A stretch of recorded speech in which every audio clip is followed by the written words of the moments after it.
नमस्कार मित्रांनो. मार्च महिना म्हटलं की टॅक्स प्लॅनिंग, टॅक्स हार्वेस्टिंग, नवीन इन्व्हेस्टमेंटमध्ये काय झालं, असे अनेक प्रश्न निर्माण होतात. असं बऱ्याच वेळा होतं की गुंतवणूक करत असताना आपली इन्व्हेस्टमेंट स्ट्रॅटेजी नसते. म्हणजे काय, तर मी कशासाठी गुंतवणूक करतो हे पहिल्यांदा डोक्यात पाहिजे. उदाहरणार्थ, माझा मित्र आता नुकताच नोकरी लागलेला आहे, यंग आहे. आता त्याला गुंतवणूक करत असताना त्याच्या पुढच्या 10 वर्षासाठी कोणत्या गरजा असणार आहेत, 20 वर्षानंतर त्याला कदाचित नोकरी सोडायची असेल, रिटायरमेंट घ्यायची असेल, तर मग किती पैसे त्याचा कॉर्पस असला पाहिजे, या पद्धतीनं इन्व्हेस्टमेंट प्लॅनिंग करावं लागतं. हे नसेल तर मग घोटाळा होतो आणि मग गुंतवणुकीचा गुंता होतो. तो आपल्याला पहिल्यांदा टाळायचा आहे. मार्च महिना म्हटलं की बऱ्याच लोकांचं लक्ष टॅक्स बर्डन किती असणार आहे आणि ती वाचवायचं कसं, हा प्रश्न डोक्यात होतो. आणि मग या संदर्भामध्ये प्रथम गुंतवणुकीच्या बाबतीतली 3 महत्त्वाची तत्त्व डोक्यात ठेवा. गुंतवणुकीच्या बाबतीत SLR, सेफ्टी, लिक्विडिटी आणि रिटर्न्स, हे 3 एकत्रित पाहिजे बरं का. नाहीतर बऱ्याच वेळेला असं होतं की अरे 15% रिटर्न्स, 20% रिटर्न्स आणि 25% रिटर्न्स ॲश्युअर्ड सांगणाऱ्या गुंतवणुकीत लोक गुंतवतात. नंतर व्हायचं तेच होतं, फसवणूक होती. त्यामुळे एक लक्षात ठेवा की हाय रिटर्न्स मे नॉट रिटर्न. फार मोठे परतावे कोणी दाखवत असेल तर ते न परत येण्याचे परतावे असतात, हे पक्क. पण झालंय असं की आता इन्व्हेस्टमेंटच्या अपॉर्च्युनिटीज इतक्या वाढलेल्या आहेत की नेमकं काय करावं प्रश्न निर्माण होतो. सगळ्यात महत्त्वाचं म्हणजे आपल्याला आपला पैसा आपल्या ताब्यात ठेवायचा असेल तर चांगले प्रॉडक्ट आपल्याला कळले पाहिजेत. आता चांगले याचा शब्द जरी चांगला असला तरी तो चांगल्या पद्धतीने समजत नाही.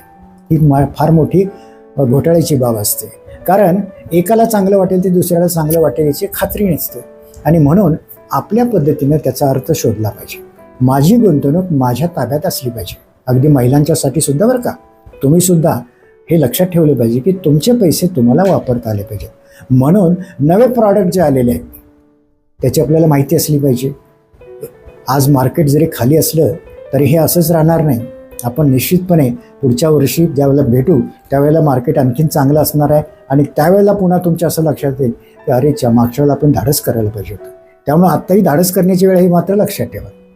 पण त्याचबरोबर आपण गेल्या वर्षी जी काही गुंतवणूक केली त्याच्यामध्ये 2 प्रकारचे फायदे तुम्हाला दिसतील. एक ॲक्रूड किंवा जे फायदे तुम्ही घेतलेत, जे बुक केलेत असे फायदे, आणि जे फायदे फक्त दिसत आहेत तिथं पण ते तुम्ही बुक केले नाहीत असे 2 प्रकारचे फायदे असतात. तोटे पण तशाच प्रकारचे असतात. त्यामुळे या फायद्या तोट्याच्या बाबतीत एकत्रित विचार करून आपला टॅक्स बर्डन कसे कमी करायचा याला टॅक्स हार्वेस्टिंग म्हणतात.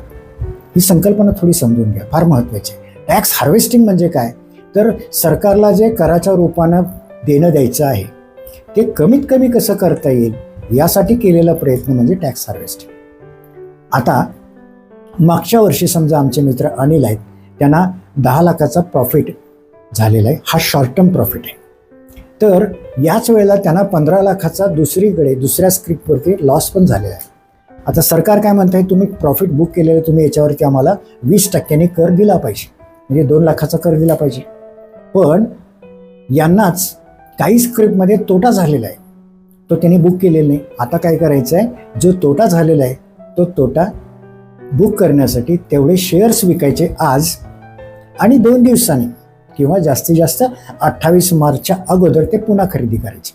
शेअर्सला शेअर्स आहेत, तोटा काही झाले नाही. पण तुमच्या हातामध्ये आता 2 लाख रुपयाचा टॅक्स वाचवल्याचा फायदा मात्र येतो. हेच आपल्याला लॉंग टर्म गेनच्या बाबतीत देखील करायचं आहे. लॉंग टर्म गेन तुम्हाला माहिती आहे की 1 वर्षापूर्वी जे तुमचे शेअर्स घेतलेले आहेत, 1 वर्षापूर्वी जे तुम्ही शेअर्स घेतले त्याच्यावरती जो फायदा तोटा जो काही झालेला असेल त्याचा सगळा हिशोब आपण कराच्या बाबतीत लॉंग टर्म गेनमध्ये करतो. इथं देखील तेच करायचं आहे. मात्र शॉर्ट टर्मचं लॉंग टर्मला आणि लॉंग टर्मचं शॉर्ट टर्मला असं सेट ऑफ मिळत नाही. सेट ऑफ मिळतो लॉंग टर्मचा लॉंग टर्मला आणि शॉर्ट टर्मचा शॉर्ट टर्मला. आता समजा लॉंग टर्ममध्ये मला एक 5 लाखाचा फायदा झालेला आहे, तो मी घेतलेला आहे. पण त्याच वेळेला मला लॉंग टर्ममध्ये दुसरीकडे 7 लाखाचं नुकसान दिसतं. तर ते नुकसान देखील मी यावर्षी लॉंग टर्मचे शेअर्स विकतो, जे प्रॉफिटमध्ये नव्हते, लॉसमध्ये आलेले होते ते विकतो आणि मी माझा लॉस बुक करतो. लॉस बुक केल्यामुळे माझी प्रॉफिटवरती जी टॅक्स लायबिलिटी होती ती कमी झाली. आहे की नाही मित्रांनो चांगलं. याच्यासाठी फार काही करावं लागत नाही. फक्त तुमचा प्रोफाईल आहे तो आमच्याशी संवाद साधा, आमचे टॅक्स कन्सल्टंट तुम्हाला योग्य ते मार्गदर्शन देतील.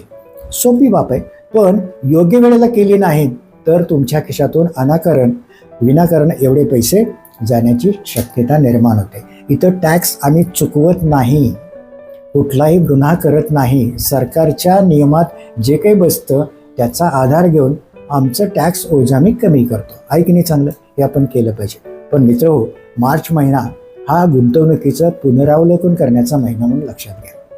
याचं कारण असं की आपलं हॅपी न्यू इयर, नवीन वर्ष कधी सुरू होतं? 1 एप्रिलला. पैशाच्या अर्थानं आपण सगळेजण हे समजलं पाहिजे की 1 एप्रिल की ज्या दिवशी एप्रिल फूल म्हणून साजरं होतं, पण त्या दिवशी आपण एप्रिल फूल न करता आपण त्या दिवसापासून शहाणं व्हायचं आहे. आणि शहाणं व्हायचं म्हणजे काय? आपल्या गुंतवणुकीचा एकदा आराखडा जो काय असेल, चुका कोणाकडून होत नाही तसं नाही, सर्वांच्याकडून होतात, पण त्या दुरुस्त मात्र केल्या नाही तर मात्र ती महाचूक होते. हे मात्र आपण लक्षात ठेवूया आणि चुकीची दुरुस्ती करायची. अधिक चांगल्या दमदार पद्धतीने आपला पोर्टफोलिओ कसा वाढेल, क्वालिटी कशी चांगली होईल, यासाठी संधी असते.